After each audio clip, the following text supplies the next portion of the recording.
Dokie. Hello, everyone. Good evening, good evening, good evening. Welcome to a special edition of Talk It Up with Tamika. For those of you who tuned in earlier this morning, I mentioned to you that I wanted to close out this quarter with the assignment that the Lord had placed on my heart back in January, but life happened.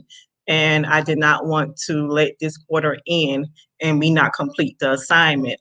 And so this is in relations to the grieving um, series I did back in October. So this is a continuation.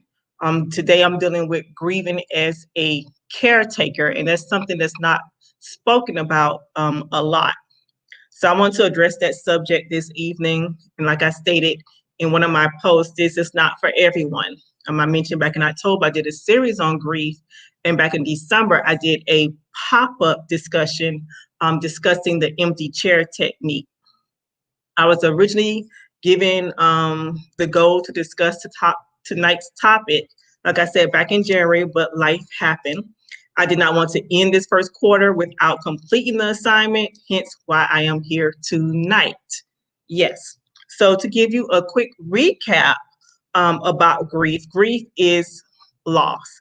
And it doesn't have to be the death of a loved one. It could be the loss of a job, a pet, a divorce, and the list goes on and on. It's whatever you consider to be a loss.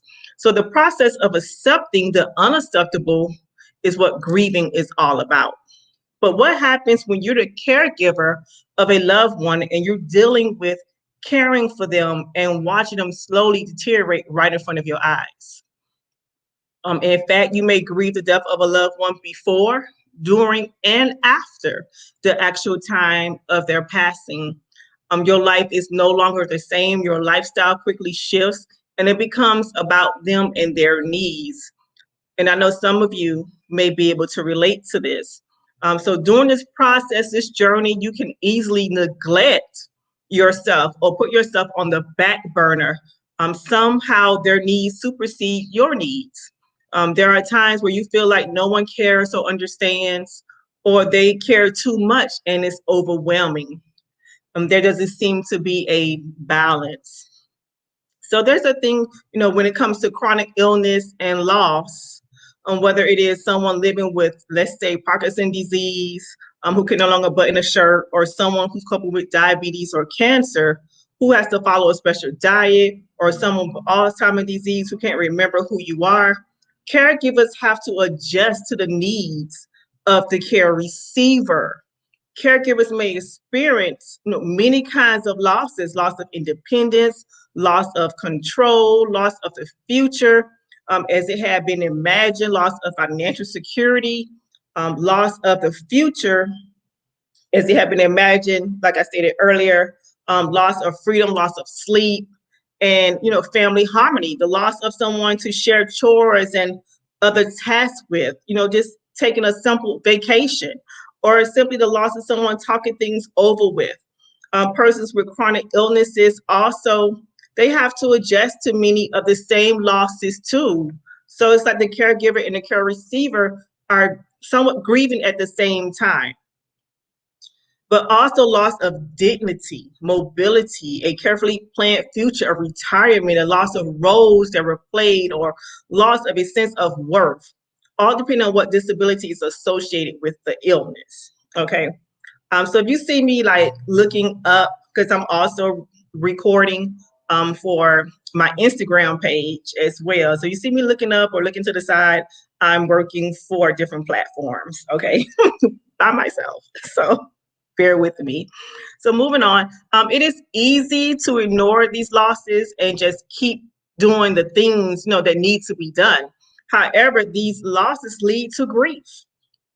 And grief can lead to sadness, it can lead to depression, anger, guilt, sleeplessness, and other physical and emotional problems. It is important to identify our losses, identify our feelings, and let ourselves grieve the changes that have happened in our lives. When we can do this, our feelings will less often erupt as angry outbursts or weighed down by guilt or creep over us as depression and hopelessness.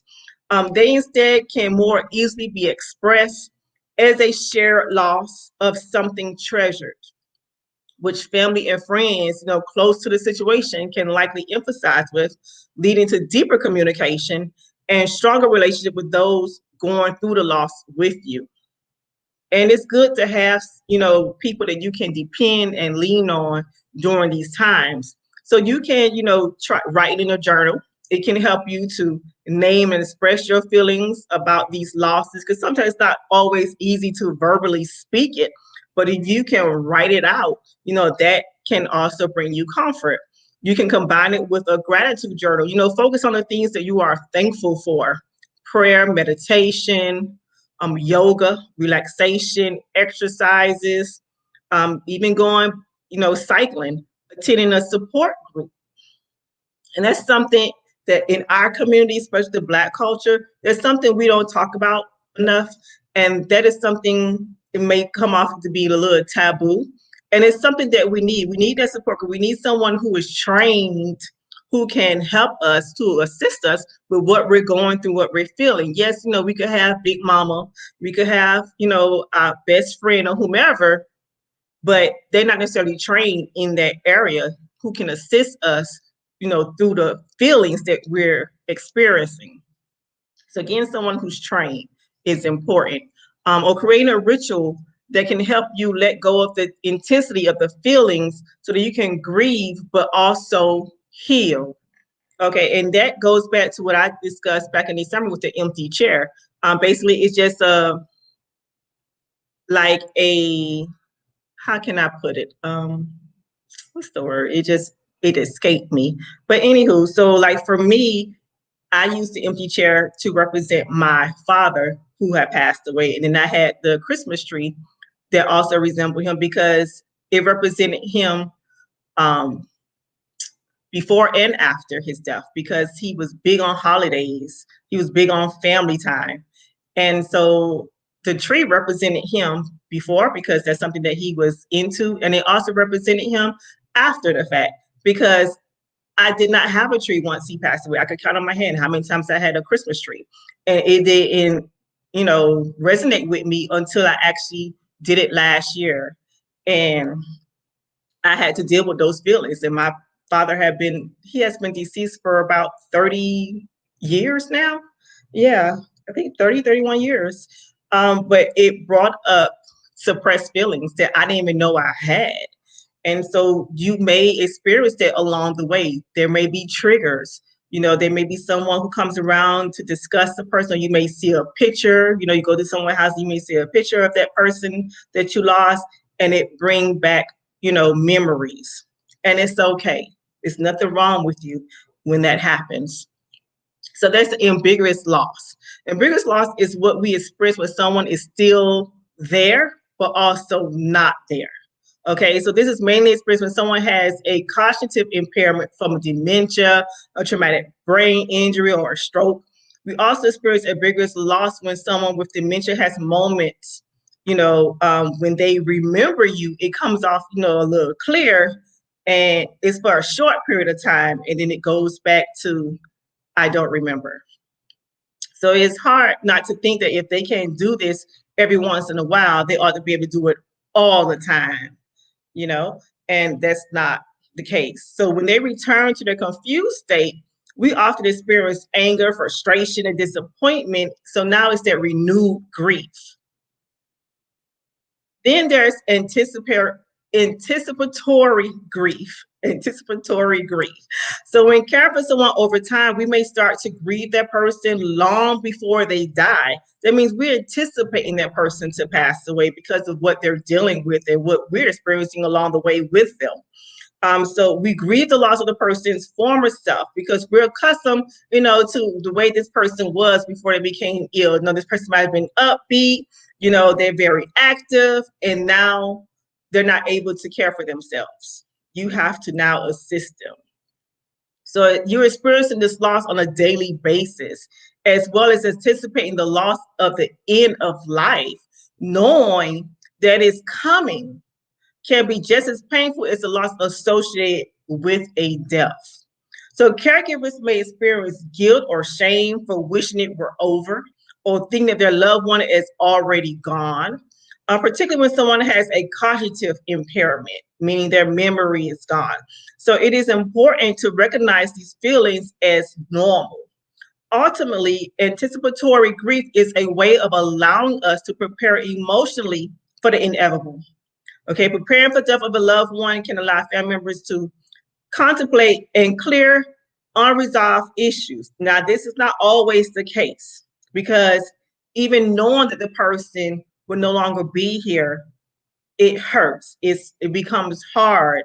You know, some people say it should be easier because we know it's coming, but even knowing that it's coming, it still hurts. You still feel some type of way, because you miss that person. You want that person to be there. You although you don't want to see that person suffer, we can be a little selfish. We want that person to, get better, and getting better for them is different. It's heavenly, for those of us who are believers. So our healing is not always on this side. Sometimes it may be on the other side. And even as believers, for some of us, it's hard to cope knowing that this day is soon coming. And that's why it's so important, for those of us who are believers, to have your prayer life together, to, you know, find things that work for you, to get a clear mind, to keep your stuff together, because you don't want to get sick in the process either, you know. Because things can happen, because grief can lead to other things, if we don't deal with it properly. Okay, so sometimes when someone has grieved a death over a long period, there is less grief when the person dies.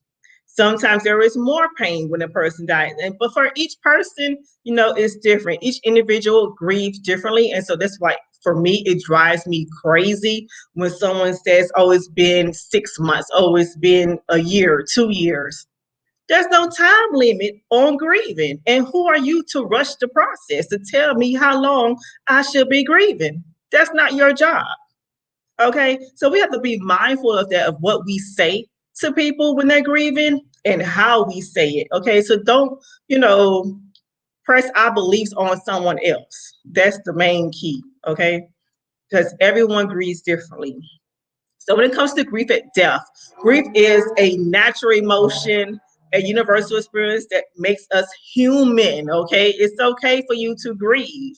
And because it is intense and uncomfortable to feel, we often try to find ways to avoid experiencing the immensity of the emotion through distraction and busyness. So you see some people like, oh my God, she didn't cry. He didn't cry. He's not showing any emotions. And so their way of dealing with it is to stay busy, is to get into work, is to, be active, to not focus on what just took place.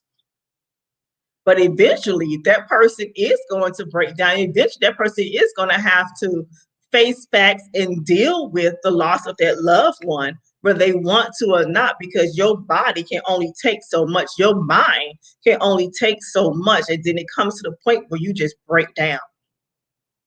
And so it's always good, if you can, if you're in a position to deal with those feelings as they come. Try not to suppress them. Try not to put them, in the back of your mind, or put them over to the side.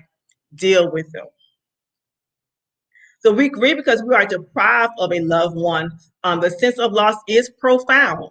The change in roles is confounding, and we may become uncertain of our identity because we got so caught up in caring for this person, we lost who we are. They're just like being in a relationship.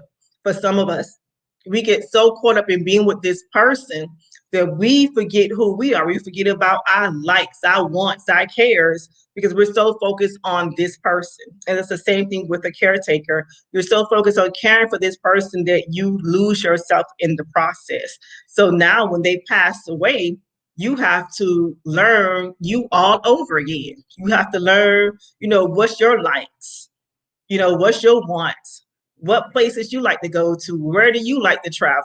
So you have to learn these things all over again. Often caregivers are in the situations of having to make changes in their circumstances, even like where to live, financial concerns, relationships, along with fear of not knowing what lies ahead because you made these plans, especially if you're in a marriage and your spouse passes away, you have these plans that, you two going to live for a certain period of time, that you are going to travel certain places, and you're going to just you all have certain roles. This person may clean and do the cooking, and you may, work in the yard and take care of the house, as it relates to fixing things, or if it's a parent, you used to calling their parent all the time, hanging out with their parent, depending on that parent, especially if that parent, was that person you can call on to take care of your kids or whatever the case may be. And now that person is no longer there. So now you have to figure out, what am I to do? Grief lasts a long time, okay? Recent research has shown that intense grieving lasts from 3 months to a year, and many people continue experiencing profound grief for 2 years or more. Our society expects us to be doing fine in about 2 weeks, which is not always the case. It is common to think there is something wrong with us if our grief lasts too long.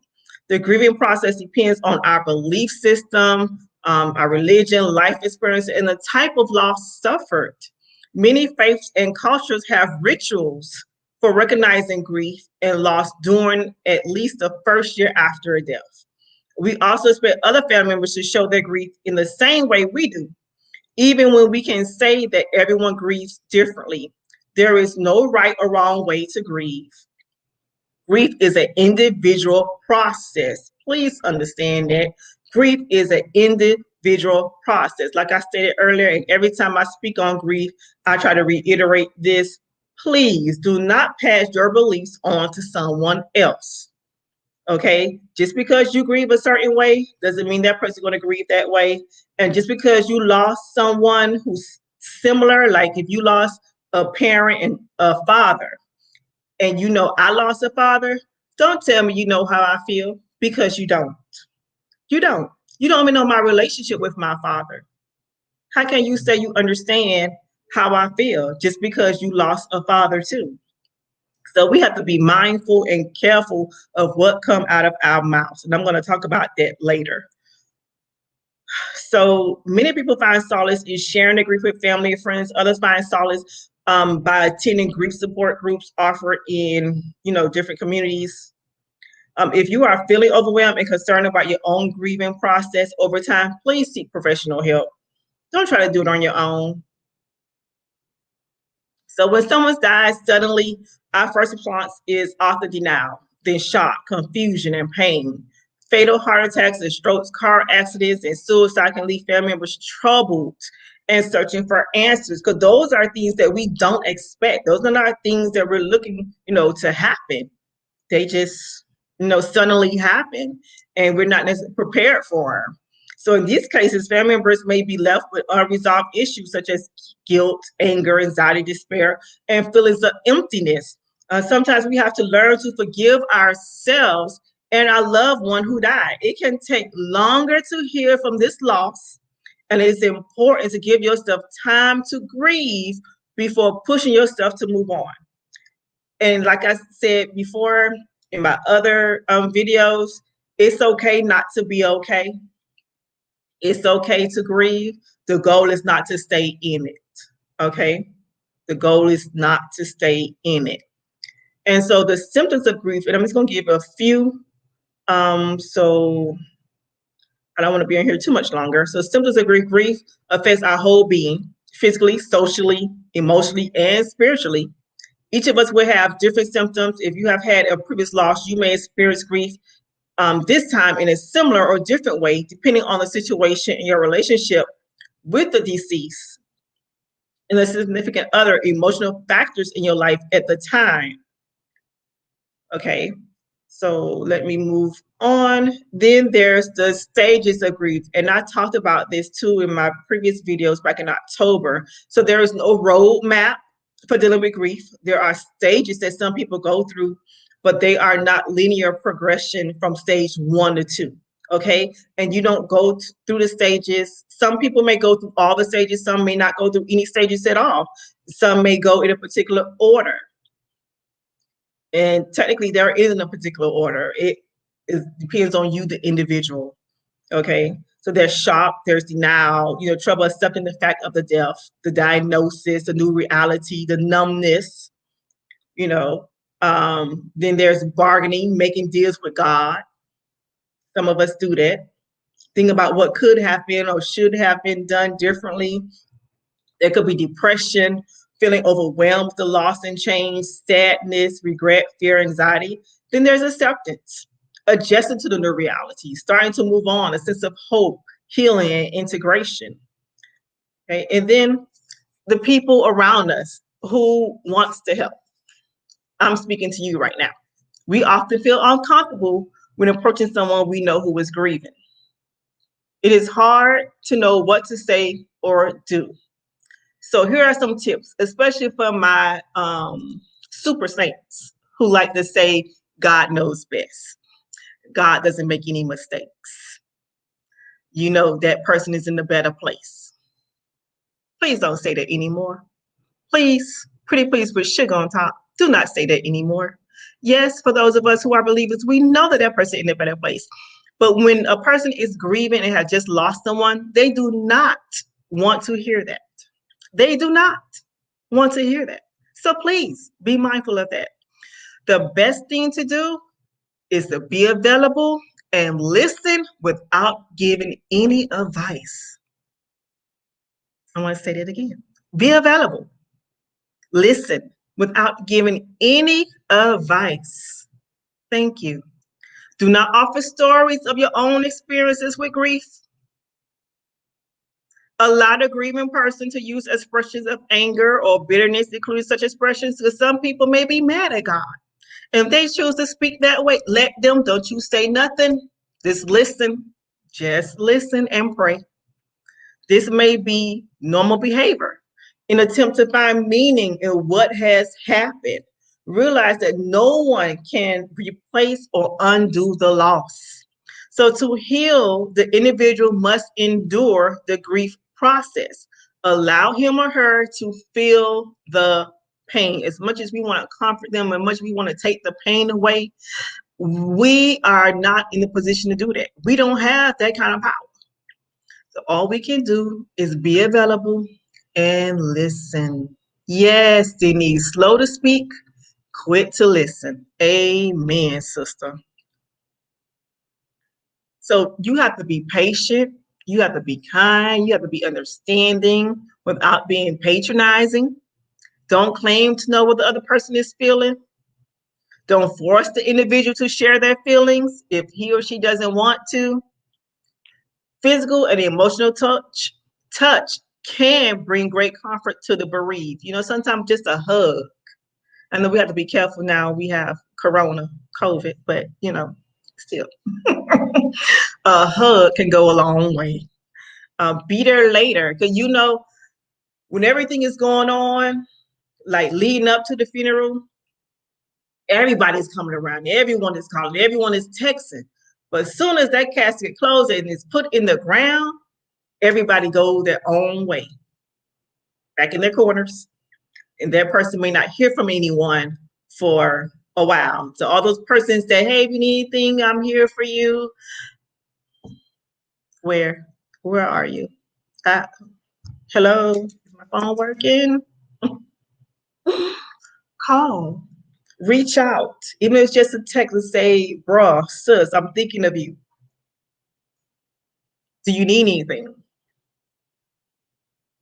So don't hesitate to reach out to that person, just to check on them, to make sure, they're good. And they may not even tell you, that they are not good.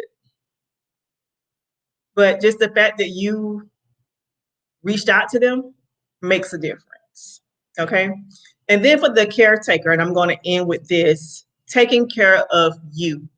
Taking care of yourself in the difficult times is hard. Trusting your own process will help you to do what you need to do in order to best take care of yourself. acknowledging your feelings, good and bad, will help you cope better with whatever is happening. Reading, journaling, getting support, or do whatever is nurturing for you. So, like I stated earlier, you may have to relearn yourself. You may have to figure out what are your likes and wants, now that this person is no longer here. So take the time to do that, but don't rush the process. Okay? Don't rush the process. Take your time and don't rush the process. So that's all I have for you on today. I know I said quite a bit, but as always, I'm here for anyone who needs to talk, need more understanding about grief and loss. You can always reach out to me on Instagram at evolve the number two elevate underscore coach T, my Facebook page, evolve the number two elevate. I also have a YouTube page, and I would really appreciate if you all go over, like, share, and subscribe to my channel. Thank you very much. And then there's my website at tamikafussell.com. You can look for the Evolve to Elevate page, and you can sign up for a 1-hour complimentary session. And as always, it's my desire that these videos motivate, encourage each and every one who listens. This is definitely not me. Anyone who knows me for real, no, I really don't like speaking in front of people, and people might be like, "But you're a preacher." Yeah, but it's not something I signed up for. I was called to do that. It's a difference. It is a difference. But I thank God for being chosen. Don't get me wrong. I thank God for being chosen. And I pray to God that this particular video and others like it have been a blessing to each and every person who listen, because I know dealing with grief is not easy. It's so much loss going on, especially during this time, being in a pandemic and not being able to grieve properly, not being able to give that loved one a proper send off. It's been really difficult. So I just pray God's blessings upon each and every one, that He would continue to give you strength, that He would continue to give you comfort, that He would give you peace that surpasses all understanding, and that you will continue to lean on Him. And if you don't know Him, that you will get to know Him. Because He's a good God. Yes, He is. Yes, He is. And He is truly a healer.